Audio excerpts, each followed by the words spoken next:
po sa inyong lahat, mga giliw na tagapagsubaybay at mga kaibigan at mga kapatid. Kayo ay aking wini-welcome sa ating pong limamput isang bahagi ng ating pong Lands of the Bible series, at ito na po ang ating pinakahuling series dito po sa northern part ng Israel.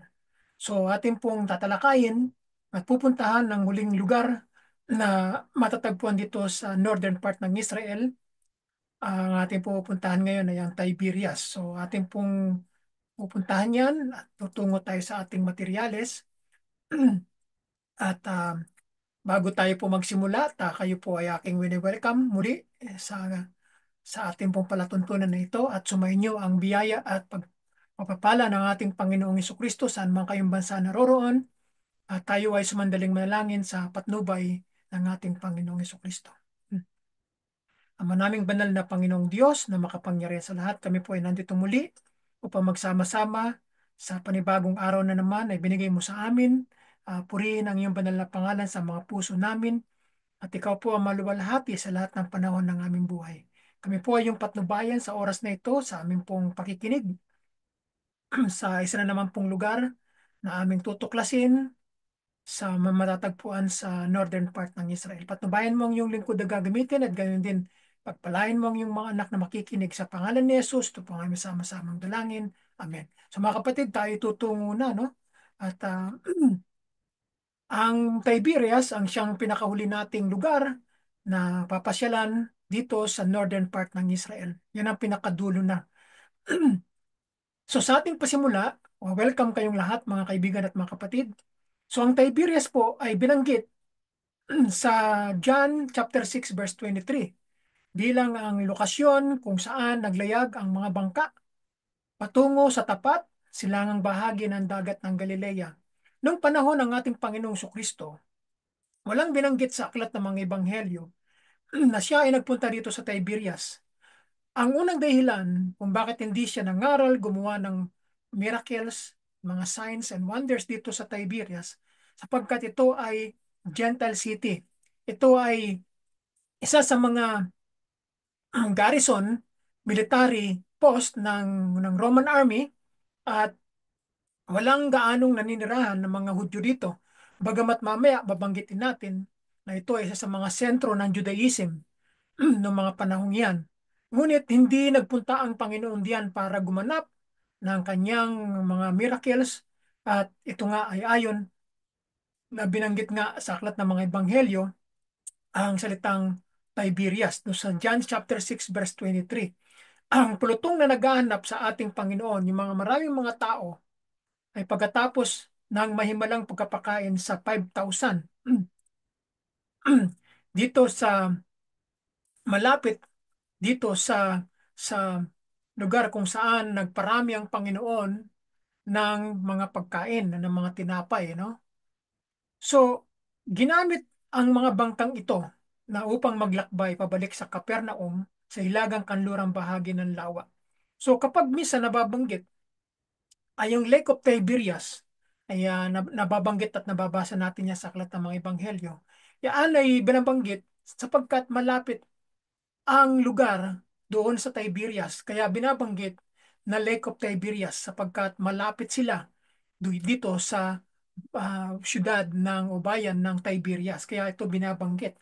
So ano ang nangyari sa Tiberias sa panahon ng banal na kasulatan? Pagkatapos ng pagkabuhay ng maguli ng ating Panginoong Kristo mula sa mga patay, si Simon Pedro ay nangisda, no, sa lawa ng Tiberias, malapit dito sa Tiberias, kasama ang ilang pang mga disipulo, no, kabilang si Juan.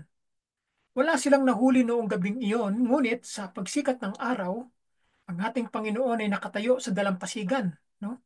Hindi nila siya nakilala nung una, kaya sinabi niya sa kanila na ihagis ang kanilang lambat sa kanang bahagi ng bangka, no? Yan ay matatagpuan natin itong tala na ito sa World Jewish Travel Officials, no? So, dito sila nangisda noong mga time na yan, nung ang Panginoon ay nagpakita sa kanila, nung ang Panginoon sa Kristo ay nabuhay na maguli, no? Dito sa Lake of Tiberias, malapit mismo dito sa Tiberias. Ngayon, ang ang katanyagan ng Tiberias ay talagang kilala noong panahon ng ating Panginoong Kristo sapagkat dito ay isa sa mga um, piling lugar dito sa Israel katulad um, ng Caesarea ng Maritima at ganoon din ng Tiberias, no? Yan ay mga Roman post o Roman garrison. Ang Tiberias ay isang pambihirang lungsod para sa mga panahon, nung unang panahon ng ating Panginoon Kristo, ganun din sa ating panahon ngayon, no? Isa sa ito sa apat na original na banal na lungsod ng Judaismo, no? Isa ito isinama, no, sa apat na original na lugar na siyang sentro ng Judaism noong panahon ng ating Panginoon Kristo. Ang Tiberias din ay kilala sa kanyang mga archaeological site, mga lugar ng mga nahukay, yung hot spring, mga libingan, at ilan sa mga pinakamagandang skiwer, no? Yung mga tuhog kung tawagin ng karne sa Galilee, no? Yung mga pantuhog na ginagamit sa pagbabarbecue, no? Ng mga karne, no? So dito sa Tiberias nanggagaling ang mga pinakamagagandang mga skewers na yan, yung mga pantuhog kung tawagin. So dito rin ay binanggit na ang Tiberias ay kilala, no, sa kanyang mga mga magagandang mga lugar na mga nahukay at maraming makikita ninyo na sa panahon ngayon ay putputi, no, ang kulay ng mga gusali nila, no. Ito'y katulad din sa Tel Aviv, no, sa Jaffa. Makikita ninyo na halos binansagan ng White City, no? Itong Tel Aviv, itong Jaffa.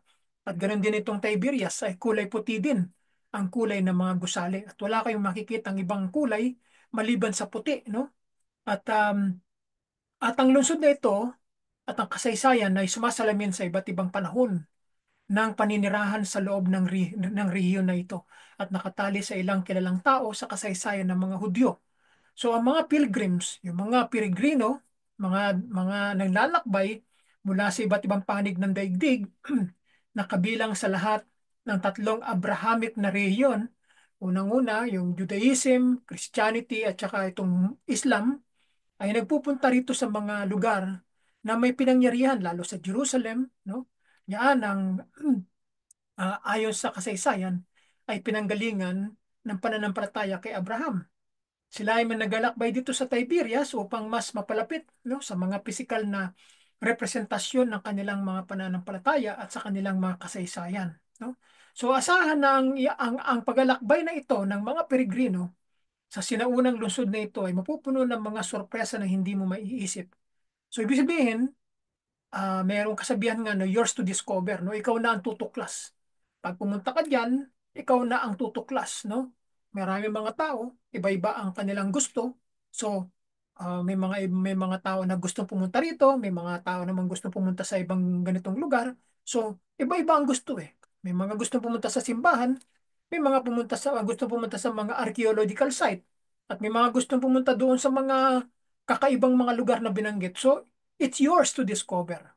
So, ano ba ang ibig sabihin ng Tiberias sa wikang Griego? Ito ay mula sa salitang Tiber, na ang ibig sabihin ay ilog Diyos, no? Yan ang ibig sabihin niyan sa wikang Griego na isang lungsod ng Galilea malapit sa lawa ng Gennesaret, no? Na pinalaki at pinaganda ni Herod Antipas. Ito yung Herod Antipas na hindi naniwala sa ating Panginoon Kristo nung siya ay nililitis, no? Ang Panginoon ay pinagpasapasahan kay Poncio Pilato. Pagkatapos itinulak uli, binalik kay Herod Antipas, no? Pabalik-balik sila eh. So ito yung Herodes na namuno ng panahon ng Panginoon Kristo ay ipapako na sa krus. Siya ay ang nakamana ng Galilee, no? Napunta sa kanya ang pamamahala. At pinangalan ng Tiberias ito bilang parangal kay Tiberius Caesar, no? Na anak-anakan ni Octavian o ni Augustus Caesar, no? So ipinangalan sa kanya 'yan. So pareho ba ang Tiberias at Galilea? So kapag nababanggit ang Galilea ay tumutukoy sa isang region, no? Parang Galilee, um, Samaria, Jerusalem, Judea, no? So pag sinabing Tiberias ay tumutukoy sa syudad, no? O lungsod. Hilagang silangan ng Israel. So magkaiba yan. Yan ang Tiberias ay nasa Galilea o nasa Galilee. So isa sa mga apat na banal na lungsod sa Judaismo, una itong Jerusalem, ikalawa yung Hebron o yung Kiryat Arba sa Lumang Tipan, itong ang Tiberias ang pangatlo, at ang pang-apat ay Sifat o Safed, no, sa ibang salita. So ang Tiberias ay tinatag ni Herod Antipas noong 4 BCE hanggang 39 BCE nung no, siya ay tetrarch ng Galilee sa ilalim ng mga Romano pagkat wala siyang magagawa kung hindi kagustuhan ng mga Romano. Noong 18 Common Era ay pinangalanan nito itong lungsod na ito sa pangalan ni Tiberius at ginawang City of Tiberius, ano? Naging Tiberias. So, ang kasaysayan ng Tiberias, makikita ninyo, ang mga bato ay hanggang ngayon ay nandun pa rin yung mga sinaunang mga bato na makikita natin.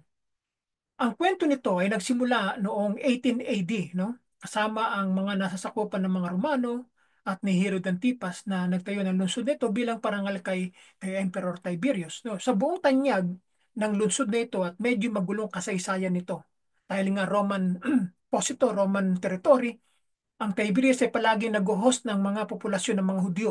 No? So sa mga araw ni Herodes Antipas, ang mga Hudyo ay nasa karamihan sa komunidad na lumalaki sa bilang pagkatapos ng pagkawasak ng templo. So, na matapos na mawasak ang templo sa Jerusalem, nagpunta sila sa ibang bayan ng Israel at doon sila nanirahan, no? Pagkat wasak na ang Jerusalem. So, isa ang Tiberias sa isang lugar na kanilang tinirahan at dumami ang populasyon ng mga Hudyo dito, no? At ginawa nila itong center ng kanilang pananampalatayang Judaismo. Ang mga Hudyong nanatila sa Judea ay tumakas mula sa Jerusalem patungo sa Hilagang Galilee, no? Na ginawang Tiberias ang bagong Jerusalem. So nilipat na lahat nila yung mga kaugalian nila na ginagawa sa Jerusalem at dito nila ginagawa sa Tiberias. Parang ipinagpatuloy lang nila no? Yung kanilang mga tradisyon, yung kanilang mga gawain dito sa Tiberias. Sa buong isang milinya, no, ng mga pananakop ng iba't ibang mga mananakop, pinanatili ng lungsod na ito ang pamayan ng Hudyo, yung kanilang pagiging Jewiness. At nakagawa pa nga ito ng ilabas ang mga ilan sa mga pinakamaimpluwensyang teksto sa liturhiya ng mga Hudyo. So dito nanggaling yung mga maaaring napagtibay dito yung mga Mishnah, yung mga Talmud, no? Yung kanilang mga oral tradition, So dito nila pinatibay yan dito sa Tiberias. Kabilang dito ang pag-edit ng Gemara at ang mga compilation ng mga Mishnah noong 200 AD. Ito yung mga oral traditions yan Ang lungsod ay naabutan sa pananakop ng Islam noong 6th century, 636 AD at mula noon ay nag-host ng isang malaking populasyon ng mga Arabs, no? So nahaluan sila, no? Karoon ng mixed population at lumaganap ang Islam, ang pananampalatayang Muslim sa bungong gitnang silangan. Maging dito sa Israel ay lumaganap ang Islam o ang pananampalatayang Muslim. So sumunod ay dumating ang panahon ng mga Crusaders, yung mga panahon ng mga 10th centuries, 11. So nagwakas naman ang pananakop ng Ottoman sa lungsod noong 1187 sa labanan sa Hatin, ng Hatin dito sa parte ng northern part ng Israel. Ang panahon ng Crusader, 1187. So, ang mga labi ng lahat ng mga makasaysayang yugtong ito ay makikita sa loob ng mga archaeological na lugar na kahit na nakaligtas sa isang malaking lindol noong 1837, hindi maiwasan no? Na nagkakaroon ng lindol at nasisira yung mga structure buildings at nawawasak yung mga matitibay na mga bato, no? At mga naiwan na lamang ay yung mga nakasurvive sa earthquake, no? Kahit na sa pagtatag ng British Mandate sa Palestine noong 1922, pagkatapos ng unang digmaan pandaigdig, ang lungsod ay mayroon pa rin malakas na populasyon ng mga Hudyo, no? Hindi pa rin nawawala ang populasyon na ito. Nang maabot ng Estado ng Israel ang kalayaan noong 1948, ang Tiberias ay muling naging isang Jewish majority, no? Nung sila ay naging bansa na, no? Bagong tatag na estado ng Israel ay muling nabuhay ang lugar na ito ng Tiberias, no? Naging majority ang mga tao rito, naging mga Jews. mga naninirahan dito. No? Ngayon, ang lungsod na ito ay kahangahangang katulad sa iba't ibang mga pagbigkas ng nakaraan nito at may mga archaeological na labi na nagkakalat sa buong modernong arkitektura. Maraming makikita itong mga sinagoga, no? At mga lugar ng mga pangingisda, no? Ng mga panahon na iyan. Ang Tiberias sa isang testamento sa sining ng memorya at pangangalaga sa kultura na perpekto sa Israel, no? Ang lumang kasal sa bago, parang ganyan ang kanilang pagka-describe. Nung kami nagpunta sa Galilee nung 2018, dumaan kami dito sa Tiberias. Dahil hindi kasama ang Tiberias sa aming itinerary, ay nilagpasan namin ang bayan na ito. Ang wika sa amin ng aming Jewish guide ay kung mag-stay daw kami rito sa Tiberias ay dapat isang araw para daw namin maranasan yung tinatawag na spa, no, yung massage, no, ilulubulb ka sa mainit na tubig, no. Yan dito raw sa Tiberias ang pinakamagandang serbisyo ng spa, no? Yung mga masahe, tapos i-relax ka, May mga umuusok pang mga hot spring, So yan ang kagandahan na ino-offer ng Tiberias. Kaya kung pupunta ka dito sa Tiberias, ay mag-spend ka ng isang araw o dalawang araw upang malibot mo ang bayan na ito. Ay hindi lamang yan, kung hindi maranasan mo yung ini-offer ng Tiberias sa mga dayuhan, sa mga pilgrimage, sa mga pilgrims, mga peregrino, at naman masulit ang paglalakbay, no, ng isang taong pupunta dito sa lugar na ito. So yan ang ino-offer nila. So ang makikita dito ay ito nga sa larawan na makikita natin. Nakikita ninyo na may mga drawings, yung mga mosaic floor na yan. Kita ninyo. Isang advanced civilization ng panahon ng ating Panginoon Kristo. Dahil nga ito ay Roman territory, no? Kaya naman ginamitan niya ng Greek at saka ng Roman art. Kaya naman nakikita ninyo yung mga sahig ay may mga guhit at may mga dekorasyon. May mga archaeological sites na maaari nating bisitahin dito kung tayo pupunta at magtuturo na matatagpuan malapit sa lungsod ng Tiberias, no? Isang maiksing 20 minutong biyahe sa paligid ng Kinneret ay ang biblical na nayon ng Capernaum, no? So nung kami nasa Capernaum ay talaga namang napakaganda ng mga lugar na iyan, no? At talagang makikita mo ang mga ruins ng mga pamayanan, yung mga buildings na iyan, no? Sa Capernaum sikat yung White Synagogue nung tinayo ng mga 3rd century na hanggang ngayon nandun pa rin. Itinayo yung white marble stone doon sa ibabaw ng original na pundasyon nung panahon ng Panginoon Kristo ay pumasok sa sinagog ng Capernaum na nandun pa rin, no? Yung pundasyon ay hindi sinira kung hindi itinayo yung White Synagogue Foundation ng mga marmol na puti, no, white, ay ipinatong doon sa original foundation ng sinagog noong panahon ng ating Panginoon Kristo. Kaya bagamat wala na yung original na sinagog, ay nandun pa rin yung alaala o yung pangyayari doon sa mismong aktong lugar na iyon, bagamat wala na yung original na sinagog, kundi yung foundation na lamang ang natira at pinatungan ng puting marmol na bato, no? Na makikita natin sa panahon natin ngayon. 3rd century na yung bato na yun. Ito naman ay makikita natin na around mga 2nd century, no? Itong nakikita nating larawan. Ito ay tinatag noong Greek, noong panahon ng Greek-Roman occupation sa kasaysayan noong 2nd century, no? Ito ang lokasyon ng ilang mga himala ng ating Panginoon Kristo sa Bagong Tipan kasama ng mga sinagoga na nababalitaan niyang dadaluhan o papupuntahan. Ngayon, ang mga sinagoga ay isa sa mga mas kilalang lugar na binibisita na nagtatampok ng isang buong complex kabilang ang isang patio at palamutian ng mga Judean iconography. So ang Bet Yara na humigit kumulang na 10 kilometro sa timog ng Tiberias ay tahanan ng mga labi mula sa pagkakagulo ng mga makasaysayang panahon. So ni-revive nila no? Para naman makita ng mga tao na bibisita sa kanila. Ang pinakakilala kung saan ay isang serya ng mga mosaic na mga sahig na ito nakikita natin at isang Romanong kuta na itinayo noong 4th and 5th century. So nakatanggap din ang lugar ng Bet Yara ng hindi kilalang pagbanggit sa Talmud, no? Doon sa mga literatura ng mga Hudyo, no, na kanilang mga oral traditions, yung mga kanilang mga kasulatan na labas sa kanilang kautusan, sa kanilang batas, no, sa law, ay gumawa pa sila ng mga ano pa ng mga iba pang mga kasulatan pa eh. Ito yung nga Talmud ay isa sa mga kasulatan nila bilang isa sa dalawang lungsod sa Golan na napapalibutan ng matataas na pader. So ang huling archaeological site o lugar na ito ay ang Berco National Park. Ang parke na ito ay naglalaman ng mga labi mula sa sinaunang lugar ng Tiberias mismo. No? Isang hiyas at pangunahing halimbawa ng pagkakaugnay ni Herod Antipas para sa marangyang arkitektura. So kasama pa nga sa lungsod ang isang amphitheater, no? Medyo maliit ng konti, no? Hindi gaano malaki. Pag sinabing amphitheater, ay hindi gaanong malaki, no? Katamtaman lang, no? Medium size. Nasa kasagsagan nito ay maaaring upuan ng isang pulutong ng 7,000, no?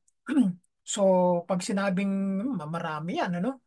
So, bagamat ang isang amphitheater ay makikita ninyo na maliit lang siya, no? Pero kung titignan ninyo yung mga upuan, maliliit lang yan, no?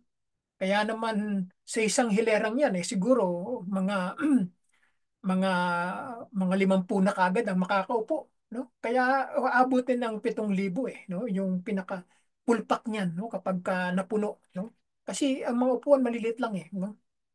At kahit nasa modernong panahon ng Tiberias, mayroong isang touch ng archaic, no? So, sa mga lugar na napuntahan ko, maging sa Turkey, no, sa western part ng Turkey, yung Asia na tinatawag na Asia Minor, yung western Turkey, maraming akong mga nakita no sa Ephesus, merong nahukay doon no na mga amphitheater. Ay makalalaki din no. Yan yung amphitheater na binanggit sa Book of Acts no. Doon dinakip yung si Pablo na nagkaroon ng riot ano.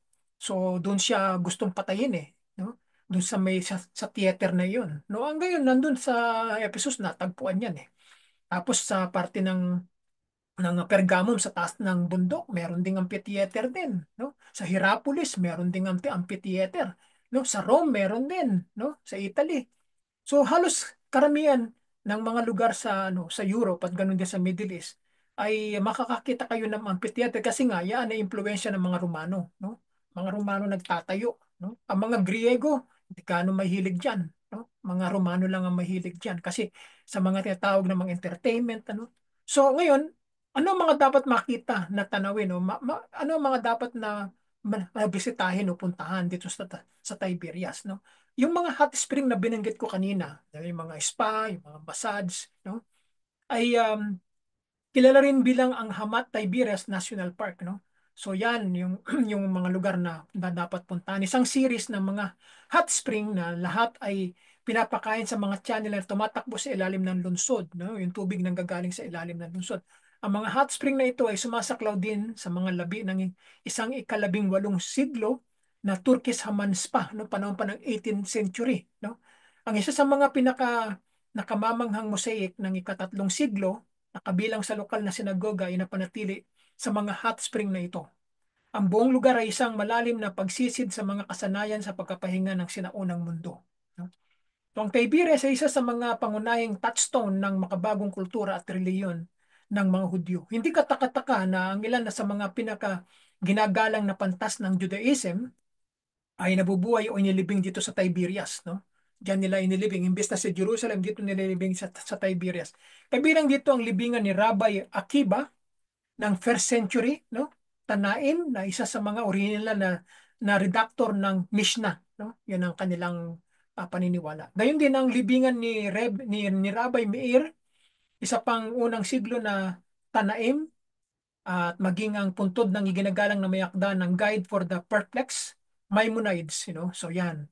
So ginugol ni Maimonides ang karamihan sa kanyang oras sa pagtatrabaho at pamumuhay sa Alexandria ng Egypt at Fustat, no?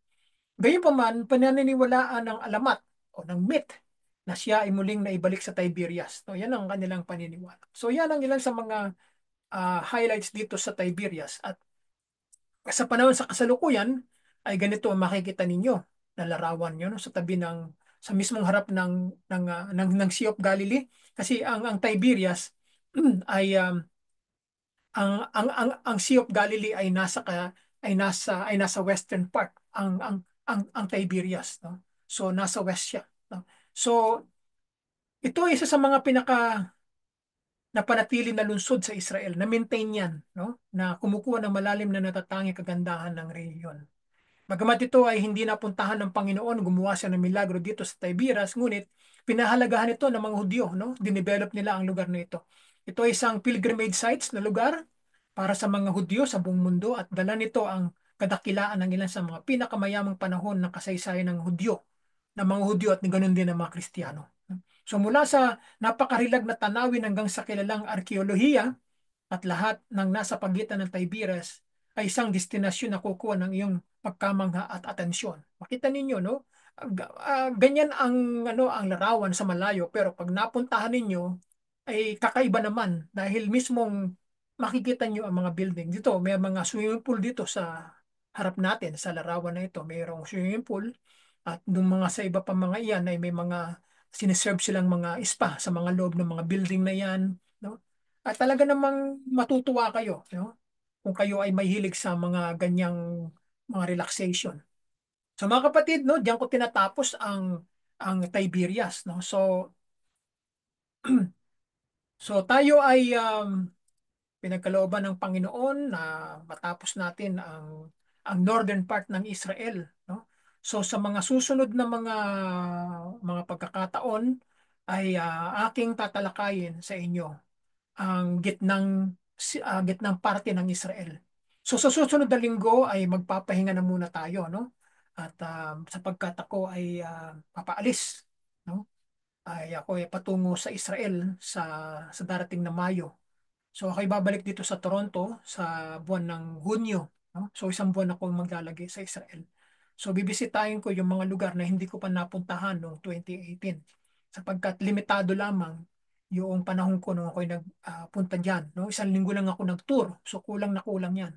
So gagamitin ko yung 3 linggo na na availability ko para mag-travel doon sa mga lugar na hindi ko pa napupuntahan. So pagbalik ko rito sa Toronto ay aking ibabahagi sa inyo, no? Papakita ko sa inyo yung mga larawan kung lolobin ng Diyos, yung mga lugar na akin napuntahan upang magkaroon tayo ng konting idea kung ano yung mga lugar na ito sa ating panahon ngayon, no? So yan ang aking ihahanda, no, sa aking pagbabalik sapagkat yung gitnang parte ng Israel, yan ang aking usually na bibigyan ng pansin, no? Yung gitnang bahagi na yan.